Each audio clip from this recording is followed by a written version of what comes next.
السلام علیکم friends, welcome to my YouTube channel. امید ہے کہ آپ خیر سے ہوں گے۔ آج ہم سٹارٹ کریں گے مسٹر چیف کا چیپٹر نمبر 2۔ آج ہم اس کے کریں گے کوسچن نمبر 1 ہے where was Brookfield situated? Brookfield کہاں واقع ہے اور ہاؤ ڈیڈ بروک فیلڈ کیسا دکھائی دیتا تھا؟ اور describe the building of Brookfield, Brookfield کی عمارت بیان کریں۔ اس کا answer Brookfield lay behind a line of ancient elms. It looked reddish brown under its Ottoman creeper. It consisted of a group of 18th century buildings. This building centre اوپنا ہوا ہے۔ Brook field قدیم Elms درختوں کی فصیل کے عقب میں واقع ہے۔ یہ اپنے موسم خزاں کے بیلوں کے نیچے سرخی مائل دکھائی دیتا ہے۔ یہ 18ویں صدی کی عمارت کے ایک گروہ پر مشتمل ہے۔ ان عمارتوں کے درمیان ایک چوکور صحن تھا۔ کوسچن نمبر 2 ہے when was Brookfield established؟ Brookfield کب قائم ہوا تھا؟ Brookfield was established in the region of Elizabeth. Brookfield Elizabeth کے عہد حکومت میں قائم ہوا تھا۔ کوسچن نمبر 3 ہے did Brookfield enjoy a good repute؟ کیا بروک فیلڈ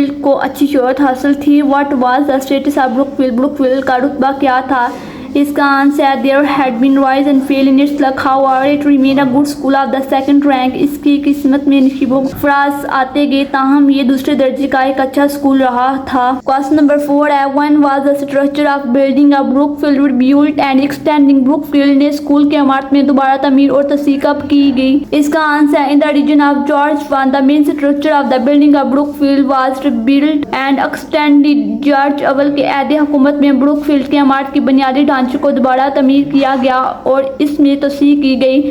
کوسچن نمبر 5 ہے what kind of people did Brookfield supply؟ Brookfield نے کس قسم کے لوگ پیدا کیے؟ It supplied judges, members of parliament, colonial administrators, peers and bishops. Mostly it produced merchants, manufacturers, stewards and persons. اس نے جج، ارکان پارلیمنٹ، پادری، کالونیوں کے ناظمین، نواب، پادری زیادہ تر اس نے پیدا کیے، تاجر، صنعتکار، زمیندار اور پادری۔ کوسچن نمبر 6 ہے what was chief status in the staff at 50؟ 50 برس کی عمر میں اسٹاف میں چیف کا کیا مقام تھا؟ at 50 he was the dean of the staff. 50 برس کی عمر میں اسٹاف کا رہنما تھا۔ کوسچن نمبر 7 ہے what was chief status at Brookfield at 60؟ 60 سال کی عمر میں بروک فیلڈ میں چیف کا مقام مرتبہ کیا تھا؟ at 60 he was the Brookfield in his person. He was the guest of honor at all Brookfield dinners. He was the court of appeal in all matters. 60 سال کی عمر میں وہ اپنی ذات میں بروک فیلڈ بن چکا تھا۔ بروک فیلڈ کے پرانے طلبہ کی ضیافتوں میں وہ مہمان خصوصی ہوتا تھا۔ وہ تمام معاملات میں عدالت